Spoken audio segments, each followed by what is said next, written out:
நம்ம திரைவிமர்சன நிகழ்ச்சியில் இயக்குனர் அஜய் ஞானமுத்து இயக்கத்தில் வெளியே வந்திருக்கிற கோப்ரா படத்தை பற்றி பார்க்க போகிறோம். கோப்ரா இந்த படத்துடைய கதையை பற்றி பார்த்தோம்னா, படத்துடைய ஹீரோ ஒரு ப்ரொஃபஷனல் கில்லர்.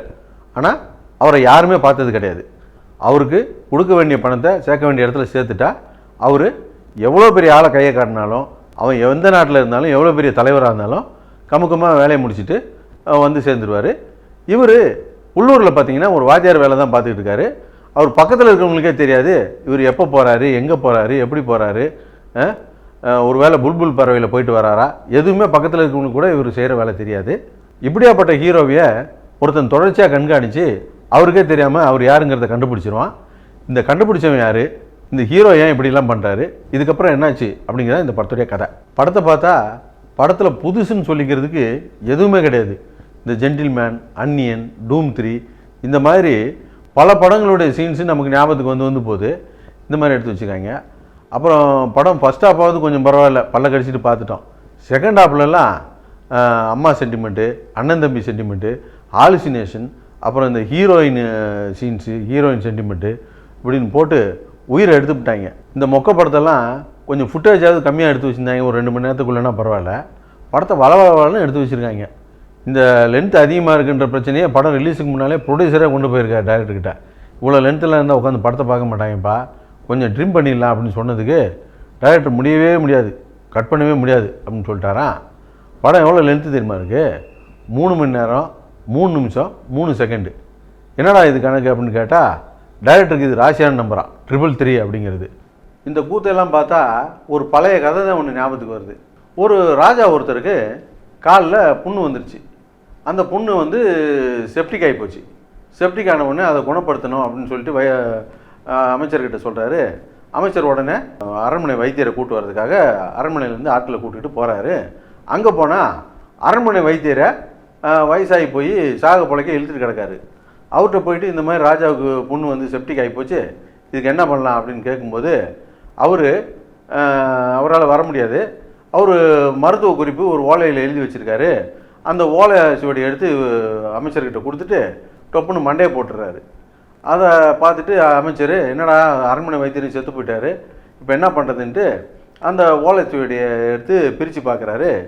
இந்த மாதிரி புண்ணு செப்டிக் ஆச்சுன்னா அதுக்கு வந்து பொடுதலையை வச்சு கட்டணும் அப்படின்னு சொல்லி அதில் போட்டிருக்கு. இப்போ பொடுதலைன்னா என்னென்னு இவங்களுக்கு தெரியல. உடனே தமிழ் அகராதியை எடுத்து புரட்டி பார்த்துருக்கானுங்க. அதில் பொடுதலை அப்படின்னு சொன்னால் வழுக்கத்தலை அப்படின்னு எழுதியிருக்குது. ஓ, வழுக்கத்தலை தானே அப்படின்னு சொல்லிட்டு, அப்படின்னா நம்ம ஊர்லேயே இருக்கிற தலை சிறந்த ஒரு வழுக்கத்தலையை பிடிச்சிட்டு போயிட வேண்டியதான் அப்படின்னு சொல்லிட்டு யார் அவன் தேடி இருக்காங்க. ஒரு தெருவில் ஒருத்தன் இருந்திருக்கான். உடனே ராத்திரியா அவன் வீட்டுக்கு போய் கதவை தட்டி அவனை எழுப்பி ஆளை பிடிச்சி இழுத்து கொண்டாந்து வெளியே கொண்டு வந்திருக்காங்க. ஐயா, நான் எந்த தப்பும் பண்ணல, என்னை எங்கே கொண்டு போகிறீங்க, நான் புள்ள குட்டிக்காரையா, என்னை விட்டுருங்கயான்னுக்கான். அதெல்லாம் ஒன்றாகாது, வாயா, வேற ஒரு மேட்டரை கூட்டு போயிட்டு இருக்கேன், வாயா இருக்காங்க. ஐயா, என்னை விட்டுருங்கன்னு கதறி இருக்கான். சொன்னா கேளியான்னு, என்ன எதுக்கு கூட்டு போகிறீங்க, அதையாவது சொல்லுங்கள் அப்படின்னு இருக்கான். இந்த மாதிரியா ராஜாவுக்கு காலில் புண்ணு வந்துருச்சு, அது செப்டிங் ஆகி போச்சு, வைத்தியரை பார்க்க போனோம், வைத்தியரும் மண்டையை போட்டார், ஓலை சுவடியை கொடுத்தாரு.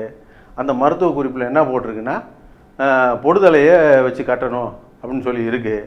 அதனால் பொடுதலைன்னா என்னன்னு தேடணும், அது வந்து வழுக்கத்தலைன்னு வந்துருச்சு.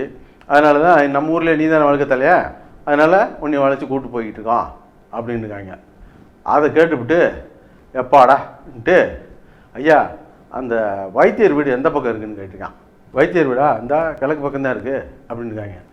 உடனே அவன் அந்த கிழக்கு பக்கமாக நின்று கையெடுத்து கும்பிட்டு தரையோடு விழுந்திருக்கான். விழுந்து எந்திரிச்சு இப்போ போகலான்னு இருக்கான். உடனே மந்திரி கேட்டிருக்காரு, இப்போயே அந்த பக்கம் கும்பிட்டு விழுந்த அப்படின்னு கேட்டிருக்காரு. ஆமாம், அவர் குறிப்பு எழுதும்போது பொடுதலையை வச்சு கட்டணும்னு எழுதியிருக்காரு. பொடுதலையை நசுக்கி வச்சு கட்டணும்னு எழுதியிருந்தால் என் கதி என்ன ஆகுதுன்னு இருக்கான். எப்படி இருக்குது பார்த்தீங்களா கூத்து? இந்த கதையில் வர்ற மாதிரி டைரக்டருக்கு லக்கி நம்பர் 333 இருக்க போய் நம்ம தப்பிச்சோம். ஒரு வேளை 555, 888, 1010 இப்படி ஏதாவது ஒரு லக்கி நம்பர் இருந்திருந்தால் நம்ம கதி என்ன ஆகுது யோசிச்சு பாருங்கள். இந்த படத்தை பார்த்துவிட்டு களைச்சி போய் பைக் ஸ்டாண்டில் போய் பைக் எடுக்கலான்னு போய் நின்னா, அங்கே ஒரு தம்பி நேராக வந்து, அண்ணே, நான் உங்களுடைய ஃபேன்ண்ணே, நான் உங்களை தொடர்ந்து பார்த்துக்கிட்டு இருக்கேன், உங்களை எனக்கு ரொம்ப பிடிக்கும்ண்ணேண்ணா. சரிடா தம்பி, ரொம்ப நன்றிடா அப்படின்னு சொன்னேன்.